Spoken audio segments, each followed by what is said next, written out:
1000% हार का डर उन्हें है, क्योंकि जिला पंचायत में इनकी औकात जनता ने दिखाने का काम इन्हें किया है, इसलिए ये बहुत घबराए हुए हैं, इसलिए मिलते हुए घूम रहे हैं। दूसरा सवाल ये है कि बंगाल में ये चुनाव हार चुके हैं, अब जिला पंचायत का चुनाव आ रहा है, तो क्या इसी कारण योगी जी जेपी नड्डा जी से, मोदी जी से, बड़े बड़े नेताओं से मुलाकात कर रहे हैं कि जिससे कि हार का मुंह हमें आगे देखना ना पड़े? ये झूठों की एक जमात है। इन्होंने धोखा देने के बाद देश की गद्दी पे कब्जा करने का काम किया था। बंगाल की जनता बहुत पढ़ी लिखी जनता है, उन्होंने इनकी औकात दिखाई है। उधर जिला पंचायत का चुनाव, सारे देश में चुनाव ये हुआ है, सब जगह इन्हें हार का मुंह देखना पड़ा, इसलिए ये घबराए हुए हैं। ये कोशिश कर रहे हैं कि कौन सा झूठ इकट्ठा करके लाएं और जो जनता को परोसने का काम करें, जिससे कि फिर ये जनता पे काबिज हो सकें। लेकिन ऐसा अब होगा नहीं, क्योंकि व्यापारी तमाम फांसी लगा चुके हैं, किसान तमाम फांसी लगा चुके हैं, और 1 साल से जनता सड़क पे पड़े हुए किसान हैं। इन्हें उनकी खबर लेने तक की फुर्सत नहीं है। और ये बंगाल में सारे देश की ताकत लगाने का काम इन्होंने किया है, सारे देश का धन वहाँ लगाने का काम किया है, उसके बाद भी जनता ने इनकी औकात बताने का काम किया है। पूर्व मुख्यमंत्री अखिलेश यादव ने ट्वीट करके और लोगों से, मीडिया से भी ये कहा है कि हार का मुंह ना देखना पड़े, इसीलिए ये बड़े बड़े नेताओं से मिल रहे हैं और अपनी कुर्सी का भी कहीं ना खतरा है। क्या ये बात सही है? अखिलेश यादव की बात तो सही है, लेकिन अखिलेश यादव की बात पे मुझे हंसी भी आती है कि समाजवादी पार्टी को बनाने में आजम खां का कितना बड़ा रोल था। आजम खां जेल में चक्की पीसने का काम कर रहे हैं पूरा खानदान, और एक शब्द ये नहीं बोल सकते, ये जुमलेबाज लोग हैं ये भी। देखिए, सबसे बड़ा और आखिरी सवाल ये है त्यागी जी कि 2022 का चुनाव आ रहा है, योगी जी लगातार बड़े नेताओं से मुलाकात कर रहे हैं, क्या इसका असर यूपी में पड़ेगा? 100% असर पड़ेगा। ये मोदी जी को भी दिखाई दे गया है, योगी जी को भी दिखाई दे गया है, नड्डा जी को भी दिखाई दे गया है। पूरे देश की ताकत इन्होंने बंगाल में लगा के देखी है। इन्हें आसार नज़र आ रहे हैं कि पूरे देश के अंदर सोपड़ा साफ होगा। 22 में 5 राज्यों में चुनाव है, 5 राज्यों में इनका बीज नज़र नहीं आने का कहीं भी। मुझे लगता है कि कहीं कांग्रेस ना आ जाए, जिसने पहले शासन किया है। उस जमाने में किसान भी खुश था, व्यापारी भी खुश था, मजदूर भी खुश था, सब लोग खुश थे। इन्होंने सब मुल्क को बर्बाद करने का काम किया। अब जैसे कि यूपी में चुनाव आने वाले हैं, हर सत्ता का आदमी दिखाई दे रहा है, जैसे कि भीम आर्मी आ गई, नई पार्टी। और बात करें कांग्रेस, सपा, बसपा, रालोद में भी अब नया चेहरा जैन जी आ गए हैं, तो क्या लगता है कि आपके बीजेपी पे भारी पड़ेगी?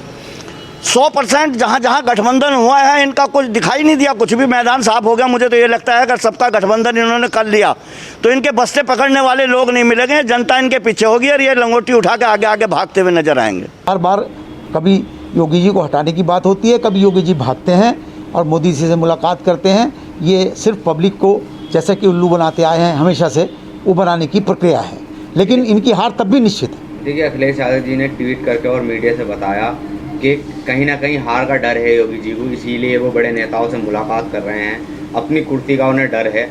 क्या ये बात सही है? देखिए, अखिलेश जी के बारे में तो मैं कुछ नहीं कहूँगा कि अखिलेश जी ने क्या कहा क्या नहीं कहा, क्योंकि वो इस सिक्के, बीजेपी के सिक्के के दूसरे पहलू हैं जी। एक मुसलमान की राजनीति करता है, एक हिंदू की राजनीति करता है। लेकिन हमारा कहना ये है, आम नागरिक के लिए ये परेशानी है कि आम नागरिक को पेट्रोल 100 रुपये से ऊपर का महंगा मिलने लगा है, और डीजल 90 रुपये से ऊपर जा चुका है, और सब तेल, खाने का तेल 250 रुपये के करीब होने को है, और सब खाने की पीने की चीज़ें, सभी चीज़ महंगी हो चुकी हैं। देश में त्राहिमाम है, और हारेंगे।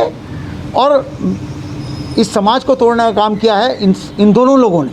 तो इसलिए मेरा ये कहना है कि ये लोग हार की वजह से बौखलाए हुए हैं, इसलिए ये मीटिंगें बार बार हो रही हैं। कभी संघ वालों को बुला लेते हैं मीटिंगों में, कभी कुछ और हो जाता है। ये सब काम लगातार चल रहा है, ये दिखाई दे रहा है पब्लिक को। पब्लिक अब इतने बेवकूफ़ नहीं बनने वाली, पब्लिक बहुत समझदार हो चुकी है। 2022 के चुनाव आने वाले हैं, क्या लगता है नए चेहरे हैं, जैसे जयंत चौधरी जी हैं, लोकदल से नया चेहरा आ रहा है, भीम आर्मी से चंद्रशेखर जी आ रहे हैं, और भी बड़े गठबंधन तैयार करने की तैयारी कर रहे हैं भाजपा को हटाने के लिए।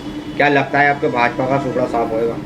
देखिए, भाजपा का सुपड़ा जो साफ होगा वो जनता की नाराज़गी के कारण होगा। गठबंधन की राजनीति हमेशा होती आई है, होती रहेगी।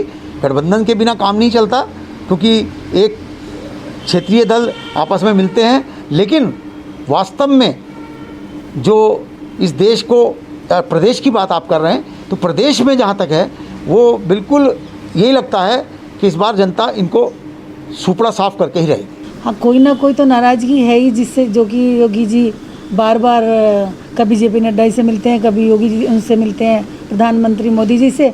और नाराज़गी का कारण ये है, देखिए आम पब्लिक उनसे बड़ी नाराज़ है, क्योंकि अभी जो ये आया, अभी जो वायरस हमारे यहाँ आया, उसमें मैंने खुद नोट किया है कि सरकारी अस्पतालों में कोई सुविधा ही नहीं थी। उसका असर मैं अपने आप बता सकती हूँ। मैंने कई लोगों को भेजा, लेकिन वो वहाँ से, या हम भी बीमार पड़े, वहाँ से कोई व्यक्ति भी यहाँ पर कोई दवाइयाँ या कोई चीज़ नहीं आई है। तो जब उनका जो वो है ढंग है काम करने का, वो अच्छा ही नहीं है, तो आम पब्लिक उन्हें कैसे मतलब लाएगी दोबारा से। इसीलिए वो भागे फिर रहे हैं योगी जी अपनी कुर्सी बचाने के लिए, जिससे कि वो मतलब उन्हें प्रोटेक्शन मिल जाए प्रधानमंत्री जी का, जिससे वो आगे को अपनी कुर्सी बनाए रखे। इसी वजह से वो ऐसा काम कर रहे हैं। अब आप देखिए कितनी मौतें हुई हैं, ऑक्सीजन नहीं मिला लोगों को, सरकारी अस्पतालों में कोई सुविधा नहीं है।